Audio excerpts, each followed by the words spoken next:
La Biblia en un año. Día 362. Segundo libro de los Macabeos. Martirio de 7 hermanos con su madre.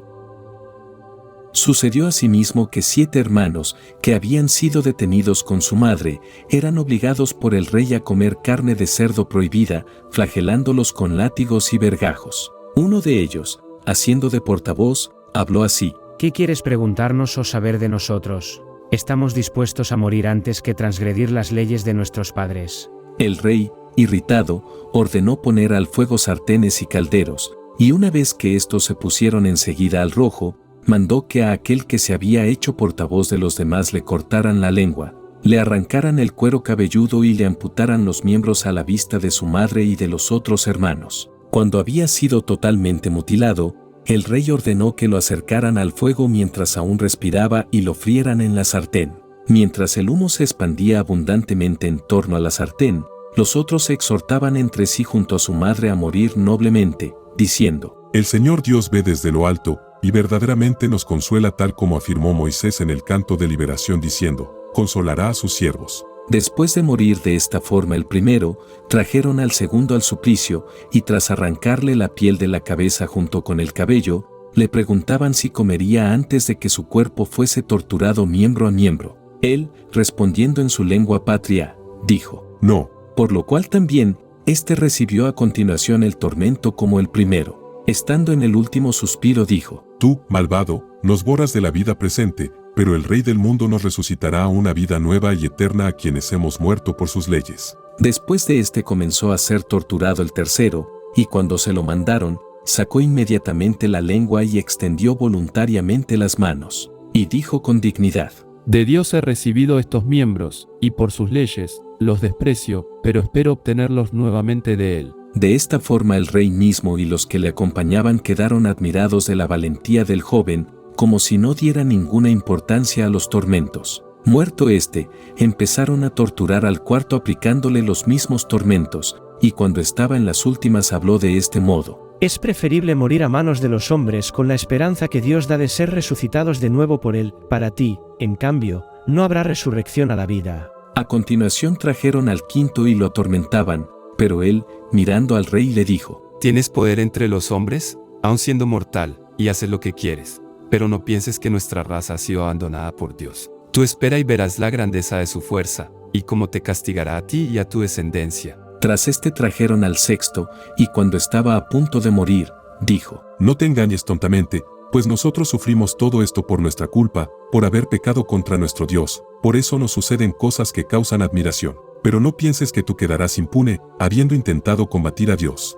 La madre fue de todo punto admirable y digna de gloriosa memoria. Viendo morir a sus 7 hijos en el plazo de un día, lo soportaba con serenidad gracias a la esperanza en el Señor. Exhortaba en su lengua patria a cada uno de ellos llena de nobles sentimientos, e imprimiendo a su talante femenino un coraje varonil les decía: No sé cómo aparecieron en mi vientre, yo no les di el espíritu y la vida, ni puse en orden los miembros de cada uno de ustedes. Por eso el Creador del mundo, que plasmó al hombre en el principio y dispuso el origen de todas las cosas, les devolverá de nuevo misericordiosamente el espíritu y la vida, puesto que ahora, a causa de sus leyes, no se preocupan de ustedes mismos. Antíoco, pensando que era despreciado y sospechando que se trataba de palabras injuriosas, como todavía quedaba el más joven, no solo le hacía exhortaciones con palabras, sino que le prometía bajo juramento que le haría a la vez rico y feliz si abandonaba las costumbres de sus padres, que lo tendría como amigo y le confiaría cargos.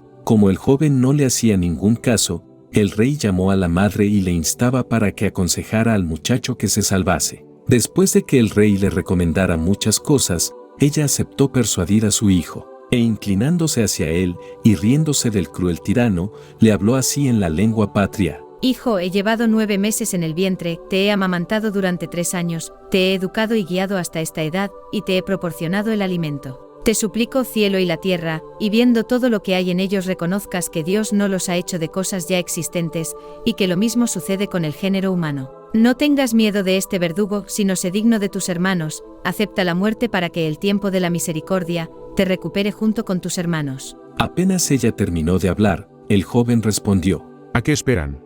Yo no voy a obedecer el mandato del rey, sino que obedezco el mandamiento de la ley que fue dada a nuestros padres por medio de Moisés. Y tú, que has sido el iniciador de todos los males contra los hebreos, no escaparás de las manos de Dios.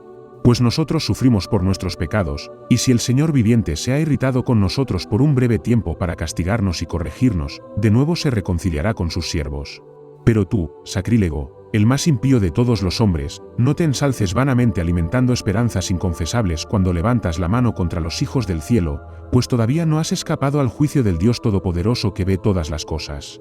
Porque ahora nuestros hermanos, tras haber soportado un breve tormento, han adquirido la promesa de Dios de una vida eterna, pero tú sufrirás por el juicio de Dios el justo castigo de tu soberbia.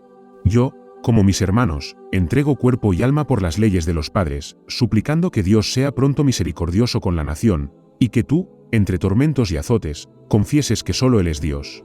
Que en mí y en mis hermanos se detenga la ira del Todopoderoso justamente desatada sobre toda nuestra raza.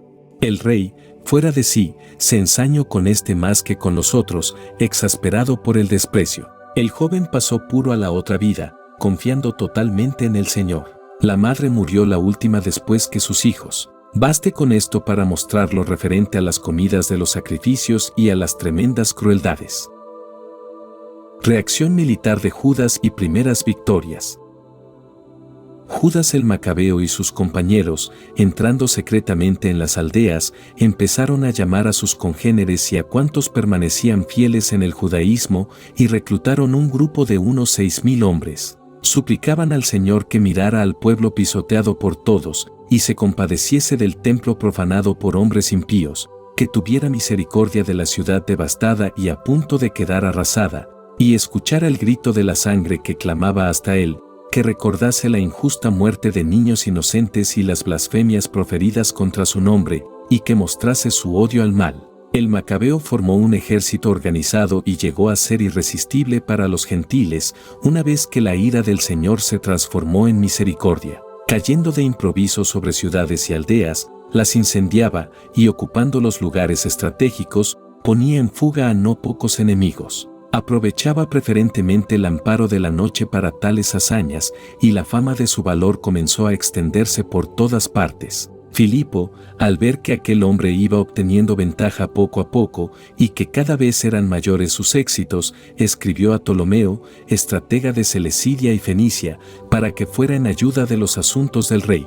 Este designó inmediatamente a Nicanor, hijo de Patroclo, uno de los principales amigos del rey, y lo envió poniendo a sus órdenes gentiles de todas las razas en número no inferior a 20,000, con el fin de que exterminara a toda la raza de los judíos. Con él, asoció a Gorgias, militar profesional con experiencia en acciones de guerra. Nicanor decidió completar con la venta de los cautivos que iba a tomar a los judíos el tributo del rey a los romanos, que era de 2,000 talentos. Enseguida envió emisarios a las ciudades del litoral invitándolas a la compra de esclavos judíos y prometiendo dar 90 esclavos por un talento. No esperaba la venganza que estaba a punto de recaer sobre él, de parte del Todopoderoso. Judas fue informado de la llegada de Nicanor y, cuando hizo sabedores a los suyos de la presencia del ejército, los cobardes e incrédulos en la venganza divina comenzaron a darse a la fuga y a desertar. Otros, en cambio, vendían todas sus cosas, al mismo tiempo que imploraban al Señor para que salvara a los que habían sido vendidos como esclavos por el impío Nicanor ya antes de llegar a enfrentarse, y esto, si no en atención a ellos mismos, al menos por las alianzas hechas con sus padres, y en virtud de la invocación sobre ellos de su santo y majestuoso nombre. El Macabeo reunió a los suyos, en número de 6,000, y empezó a exhortarles a no amedrentarse ante los enemigos, ni acobardarse ante la multitud de los gentiles que venían contra ellos injustamente, sino a luchar con valentía, teniendo ante los ojos el inicuo ultraje llevado a cabo por aquellos contra el santuario, así como el escarnio de la ciudad maltratada, e incluso la abolición de la forma de vida de la ciudad, recibida de los antepasados. Porque aquellos, les decía, ponen su confianza en las armas y también en sus proezas, nosotros en cambio ponemos nuestra confianza en el Dios Todopoderoso, que puede abatir con un solo gesto a cuantos vienen contra nosotros y al mundo entero. Y les fue recordando con precisión los auxilios llegados a los antepasados, el que llegó contra Sennacherib, y como murieron 185,000 hombres, el recibido en Babilonia en la batalla contra los Gálatas, cuando tuvieron que luchar un total de 8,000 judíos junto con 4,000 macedonios, y cuando los macedonios se vieron perdidos, los 8.000 destruyeron a 120.000, gracias a la ayuda que les vino del cielo, y consiguieron un enorme botín. Con estas palabras les infundió valor y los dispuso a morir por las leyes y por la patria. Luego dividió el ejército en 4 partes. Puso a sus hermanos, Simón, José y Jonatán, como jefes de cada una de las partes, asignando a cada uno 1.500 hombres, y designó también a Eleazar. Y habiendo leído el libro santo, y dado como contraseña, auxilio de Dios, él mismo, al frente de la primera sección, atacó a Nicanor. Siendo su aliado en el combate el Todopoderoso, mataron a más de 9.000 enemigos, causaron heridas y pérdida de miembros a la mayor parte del ejército de Nicanor y les hicieron huir a todos. Se apoderaron del dinero de aquellos que se habían congregado para su compra y, tras perseguirlos durante bastante tiempo, se volvieron apremiados por la hora, era víspera del sábado, y por esto no continuaron persiguiéndolos. Cuando acabaron de recoger sus armas y de arrancar los despojos de los enemigos, celebraron el sábado multiplicando las bendiciones y las acciones de gracias al Señor que les había salvado en ese día y había dispuesto para ellos el comienzo de la misericordia. Pasado el sábado dieron parte del botín a los damnificados, a las viudas y a los huérfanos, el resto lo repartieron entre ellos y sus hijos. Tras hacer esto, organizaron una rogativa pública pidiendo al Señor misericordioso que se reconciliase completamente con sus siervos. Combatieron también a los hombres de Timoteo y Báquides, y mataron a más de 20.000 de ellos, llegaron a apoderarse completamente de fortificaciones altas y se repartieron abundante botín, haciendo partes iguales para ellos y para los damnificados, los huérfanos y las viudas, e incluso para los ancianos. Después de recoger diligentemente las armas de los enemigos, lo guardaron todo en lugares estratégicos y el resto de los despojos lo llevaron a Jerusalén. Mataron incluso al oficial jefe de los guardias de Timoteo, hombre muy perverso que había afligido mucho a los judíos. Mientras celebraban la victoria en tierra patria, quemaron a los que habían incendiado las puertas sagradas y también a Calístenes, que había huido a una cabaña. Este recibió así el salario merecido por su impiedad. El 3 veces culpable Nicanor, que había traído a los 1.000 mercaderes para la venta de los judíos, humillado con la ayuda de Dios por los que él había considerado inferiores, despojado de su traje de gloria y convertido en un desertor solitario en medio del campo, llegó a Antioquía aún con buena fortuna después de la destrucción de su ejército. El que había afirmado que pagaría el tributo a los romanos con la venta de los judíos de Jerusalén, proclamaba que los judíos tenían un defensor, y que de hecho eran invencibles porque seguían las leyes establecidas por aquel. Eclesiástico, Sidácida, Elías.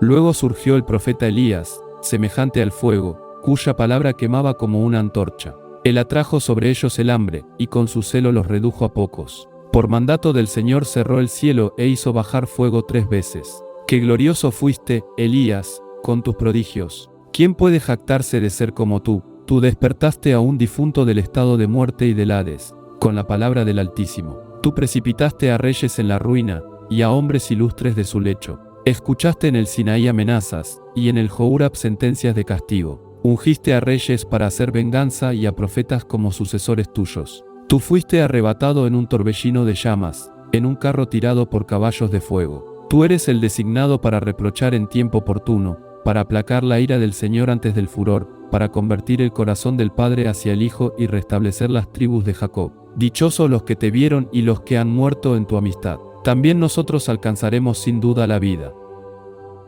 Eliseo.